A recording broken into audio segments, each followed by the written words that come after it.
Let's learn how you can fix Apple Store billing problem. So this problem may be caused by you not having money on your card.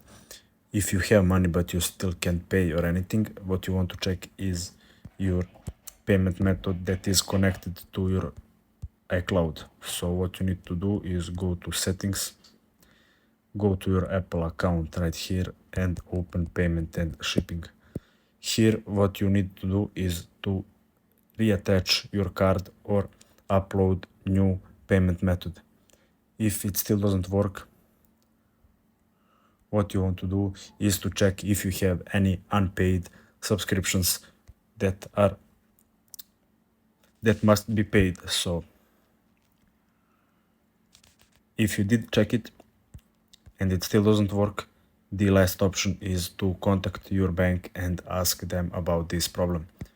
So that's it. Thanks for watching and see you in the next video.